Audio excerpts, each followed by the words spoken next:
धार्मिक मान्यता अनुसार नरक वह स्थान है जहां पापियों की आत्मा दंड भोगने के लिए भेजी जाती है। दंड के बाद कर्मानुसार उनका दूसरी योनियों में जन्म होता है। कहते हैं कि स्वर्ग धरती के ऊपर है तो नरक धरती के नीचे यानी पाताल भूमि में है। इसे अधोलोक भी कहते हैं। अधोलोक यानी नीचे का लोक है। ऊर्ध्वलोक का अर्थ ऊपर का लोक अर्थात स्वर्ग। मध्य लोक में हमारा ब्रह्मांड है। सामान्यतः 1 ऊर्ध्व गति, 2 स्थिर गति और 3 अधोगति होती है जो कि अगति और गति के अंतर्गत आती है। कुछ लोग स्वर्ग या नरक की बातों को कल्पना मानते हैं तो कुछ लोग सत्य। जो सत्य मानते हैं उनके अनुसार मति से ही गति तय होती है कि आप अधोलोक में गिरेंगे या कि ऊर्ध्वलोक में। हिंदू धर्म शास्त्रों में उल्लेख है कि गति 2 प्रकार की होती है, 1 अगति और 2 गति। अगति के 4 प्रकार है, 1 क्षीणोदर, 2 भूमोदर, 3 अगति और 4 दुर्गति। और गति में जीव को 4 में से किसी एक लोक में जाना पड़ता है। गति के अंतर्गत 4 लोक दिए गए हैं, 1 ब्रह्मलोक, 2 देवलोक, 3 पितृलोक और 4 नरकलोक। जीव अपने कर्मों के अनुसार उक्त लोकों में जाता है। जब मरता है व्यक्ति तो चलता है इस मार्ग पर। पुराणों के अनुसार जब भी कोई मनुष्य मरता है या आत्मा शरीर को त्याग कर यात्रा प्रारंभ करती है तो इस दौरान उसे 3 प्रकार के मार्ग मिलते हैं। ऐसा कहते हैं कि उस आत्मा को किस मार्ग पर चलाया जाएगा ये केवल उसके कर्मों पर निर्भर करता है। ये 3 मार्ग है, अर्ची मार्ग, धूम मार्ग और उत्पत्ति विनाश मार्ग। अर्ची मार्ग ब्रह्मलोक और देवलोक की यात्रा के लिए होता है, वही धूम मार्ग पितृलोक की यात्रा पर ले जाता है और उत्पत्ति विनाश मार्ग नरक की यात्रा के लिए है। अब सवाल यह उठता है कि कौन जाता है उत्पत्ति विनाश मार्ग नरक की यात्रा के लिए है। वेब दुनिया अपडेट वर्जन @C। अगले पन्ने पर कौन जाता है नरक में। कौन जाता है नरक? ज्ञानी से ज्ञानी, आस्तिक से आस्तिक, नास्तिक से नास्तिक और बुद्धिमान से बुद्धिमान व्यक्ति को भी नरक का सामना करना पड़ सकता है, क्योंकि ज्ञान, विचार आदि से तय नहीं होता है कि आप अच्छे हैं या बुरे। आपकी अच्छाई आपके नैतिक बल में छिपी होती है। आपकी अच्छाई यम और नियम का पालन करने में निहित है। अच्छे लोगों में ही होश का स्तर बढ़ता है और वे देवताओं की नजर में श्रेष्ठ बन जाते हैं। लाखों लोगों के सामने अच्छे होने से भी अच्छा है स्वयं के सामने अच्छा बनना। मूलतः जैसी गति वैसी मति। अच्छा कार्य करने और अच्छा भाव एवं विचार करने से अच्छी गति मिलती है। निरंतर बुरी भावना में रहने वाला व्यक्ति कैसे स्वर्ग जा सकता है? ये लोग जाते हैं नरक में।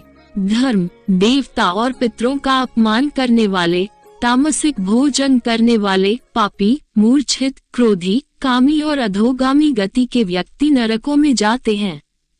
पापी आत्मा जीते जी तो नरक झेलती ही है, मरने के बाद भी उसके पाप अनुसार उसे अलग अलग नरक में कुछ काल तक रहना पड़ता है।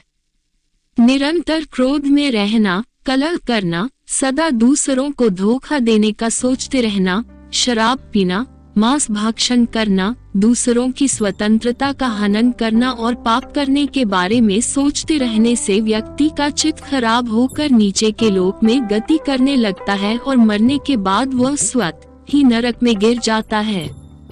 वहाँ उसका सामना यम से होता है। अगले पन्ने पर जानिए कहाँ है नरक। पुराणों में गरुड़ पुराण का नाम किसने नहीं सुना। पुराणों में नरक, नरकासुर और नरक चतुर्दशी, नरक पूर्णिमा का वर्णन मिलता है। नरकस्था अथवा नरक नदी वैतरणी को कहते हैं। नरक चतुर्दशी के दिन तेल से मालिश कर स्नान करना चाहिए। इसी तिथि को यम का तर्पण किया जाता है, जो पिता के रहते हुए भी किया जा सकता है। पाताल के नीचे बहुत अधिक जल है और उसके नीचे नरकों की स्थिति बताई गई है, जिनमें पापी जीव गिराए जाते हैं। यूं तो नरकों की संख्या 55 करोड़ है, किंतु उनमें रौरव से लेकर श्वभोजन तक 21 प्रधान हैं। नरक का स्थान। महाभारत में राजा परीक्षित इस संबंध में शुकदेव जी से प्रश्न पूछते हैं तो वे कहते हैं कि राजन, ये नरक त्रिलोक के भीतर ही है तथा दक्षिण की ओर पृथ्वी से नीचे जल के ऊपर स्थित है। उस लोक में सूर्य के पुत्र पितृराज भगवान यम है, वे अपने सेवकों के सहित रहते हैं तथा भगवान की आज्ञा का उल्लंघन न करते हुए अपने दूतों द्वारा वहां लाए हुए मृत प्राणियों को उनके दुष्कर्मों के अनुसार पाप का फल दंड देते हैं। अगले पन्ने पर कितने प्रकार के हैं नरक, जानिए।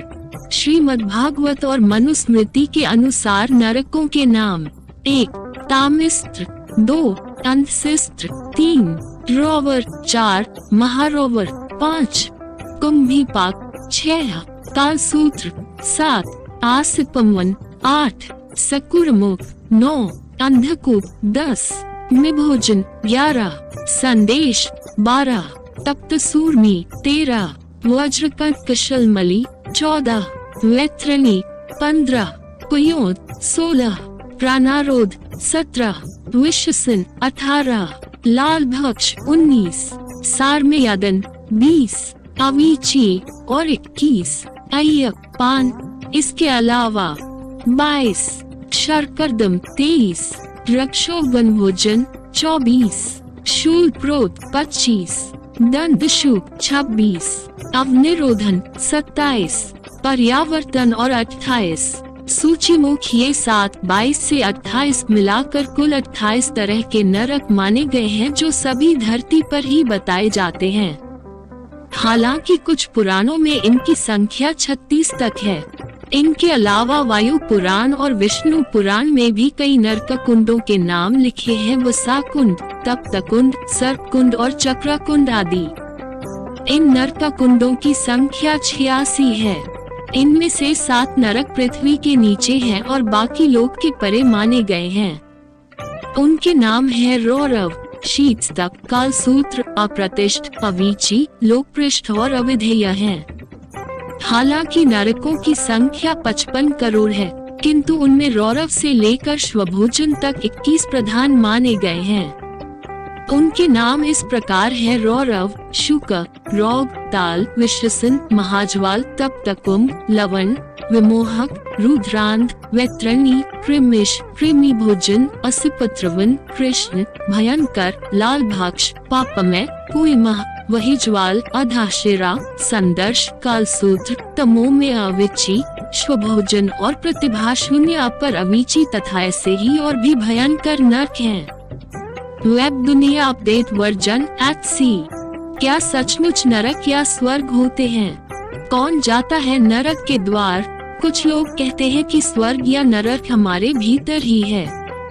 कोई भी ऐसा नहीं हो जो मनुष्य के किए की सजा या पुरस्कार देता हो। मनुष्य अपने कर्मों से ही स्वर्ग या नरक की स्थिति को भोगता है। यदि वह बुरे कर्म करेगा तो बुरी जगह और बुरी परिस्थिति में होगा और अच्छे कर्म करेगा तो अच्छी जगह और परिस्थिति में होगा। कुछ हद तक ये बात सही मानी जा सकती है, लेकिन इसके सही होने के पीछे के विज्ञान या मनोविज्ञान को समझना होगा। पुराणों अनुसार कैलाश के ऊपर स्वर्ग और नीचे नरक व पाताल लोक है। संस्कृत शब्द स्वर्ग को मेरु पर्वत के ऊपर के लोकों हेतु प्रयुक्त किया है। जिस तरह धरती पर पाताल और नरक लोक की स्थिति बताई गई है, उसी तरह धरती पर स्वर्ग की स्थिति भी बताई गई है। आज के कश्मीर और हिमालय के क्षेत्र को उस काल में स्वर्ग लोक कहा जाता था, जहाँ के आकाश में बादल छाए रहते थे और जहाँ से पानी सारे भारत में फैलता था। हिमालय में ही देवात नामक एक हिमालय है, जहाँ अच्छी आत्माएं शरीर छोड़ने के बाद रहती हैं। पुराणों अनुसार जीवात्मा 84 लाख योनियों में भटकने के बाद मनुष्य जन्म पाती है, अर्थात नीचे से ऊपर उठने की इस प्रक्रिया को ही ऊर्ध्वगति कहते हैं।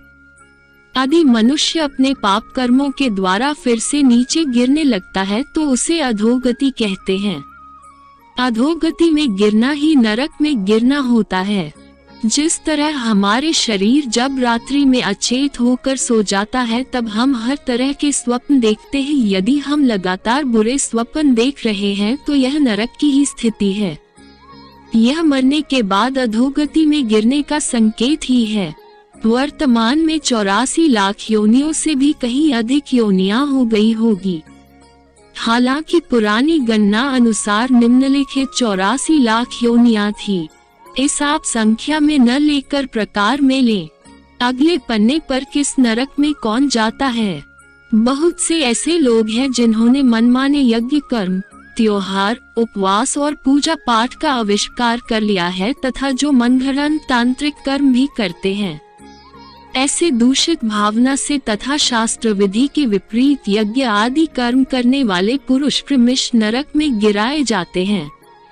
इस प्रकार के शास्त्र निषिद्ध कर्मों के आचरण रूप पापों से पापी सहस्त्रों अत्यंत घोर नरकों में अवश्य गिरते हैं।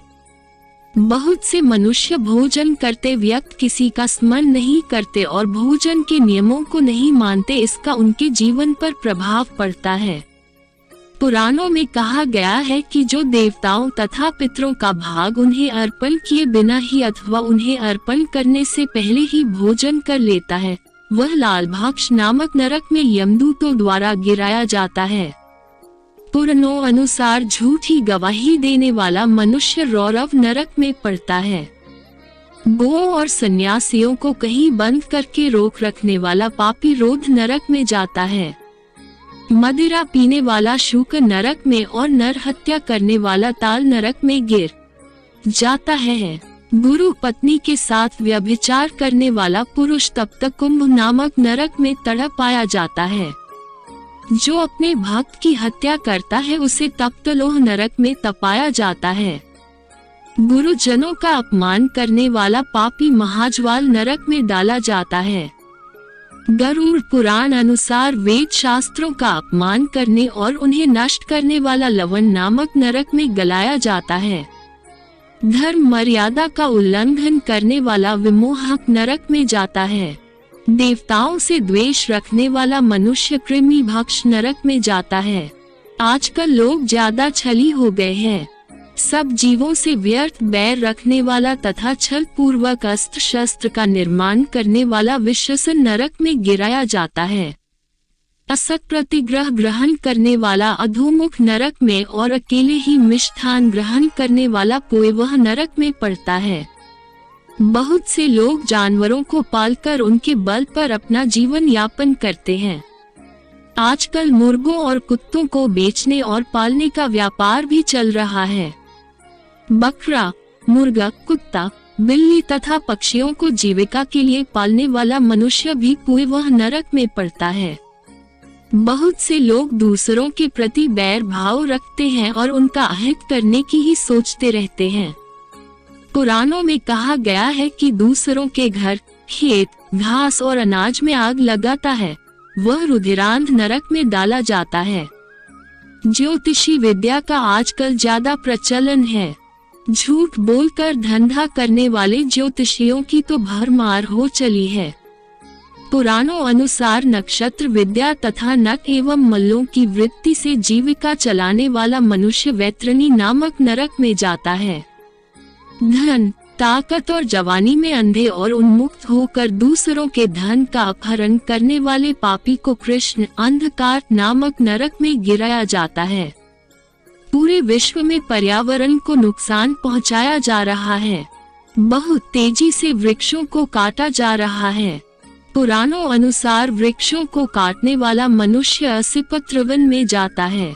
वृक्षों में भी पीपल, बड़, नीम, केल, अनार, बिल्व, आम, अशोक, शमी, नारियल, अनार, बांस आदि पवित्र वृक्षों को काटना तो घोर पाप माना गया है।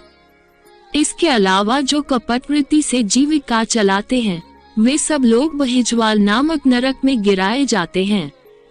पराई स्त्री और पराये अन्न का सेवन करने वाला पुरुष संदर्श नरक में डाला जाता है। जो दिन में सोते हैं तथा वृत्त का लोप किया करते हैं और जो शरीर के मद से उन्मत्त रहते हैं वे सब लोग श्वभोज नामक नरक में पड़ते हैं। जो भगवान शिव और विष्णु को नहीं मानते उन्हें अवीची नरक में गिराया जाता है।